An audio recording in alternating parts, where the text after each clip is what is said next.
ఏపీలో ఈసారి ఎన్నికలు పార్టీలకు ప్రతిష్టాత్మకంగా మారుతున్నాయి. తన సంక్షేమం, సామాజిక న్యాయం మరోసారి అధికారం ఇస్తామనే నమ్మకంతో సీఎం జగన్ ఉన్నారు.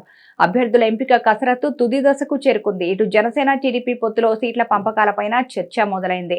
బీజేపీ నిర్ణయం తెలిసిన తర్వాత అధికారిక ప్రకటనకు సిద్ధమవుతున్నాయి. పొత్తు కొనసాగిస్తూనే పవన్ పట్టు బిగించే ప్రయత్నం చేస్తున్నట్లు స్పష్టమవుతోంది.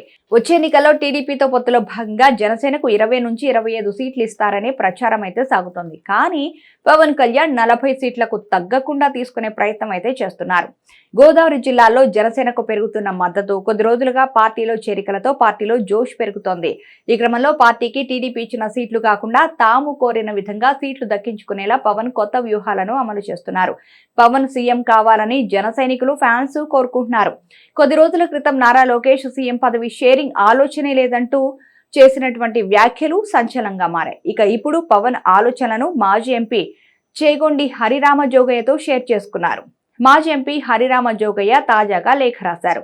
అందులో కీలక అంశాలను ప్రస్తావించారు.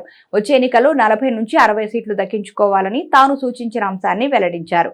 కాగా పవన్ కళ్యాణ్ 40 సీట్ల వరకు తీసుకుంటున్నట్లు చెప్పారని వివరించారు. పవన్ కళ్యాణ్ సీఎంగా చూడాలని జన సైనికులు భావిస్తున్న విషయాన్ని వివరించానన్నారు. ముఖ్యమంత్రి కనీసం 2.5 ఏళ్లైనా పవన్ ముఖ్యమంత్రిగా ఉండాలని ఆకాంక్షించారు. జనసేన గౌరవానికి ఏమాత్రం భంగం కలగకుండా ఉంటుందని పవన్ ఆశిస్తున్నారని జోగయ్య చెప్పుకొచ్చారు. ప్రభుత్వ వ్యతిరేక ఓట్లు చీలకుండా టీడీపీ, జనసేన, బీజేపీతో కలిసి వెళ్లే అంశంపైన చర్చించినట్లు పేర్కొన్నారు. ఇక 2019 ఎన్నికల్లో జనసేన పోటీ చేసిన 61 స్థానాల్లో 10,000 ఓట్లు వచ్చిన విషయాన్ని జోగయ్య గుర్తు చేశారు. 40 స్థానాల్లో 15,000 ఓట్లు దక్కించుకున్నట్లు వివరించారు. 2.5 ఏళ్లు ముఖ్యమంత్రిగా పవన్ ను ప్రకటిస్తేనే జనసేన నుంచి ఓట్ల బదిలీ పొత్తులో సాధ్యమవుతుందని జోగయ్య స్పష్టం చేశారు. నరసాపురం, భీమవరం, తాడేపల్లిగూడెం నియోజకవర్గాల్లో ఒకచోట నుంచి పోటీ చేయాలని పవన్ ను జోగయ్య కోరారు.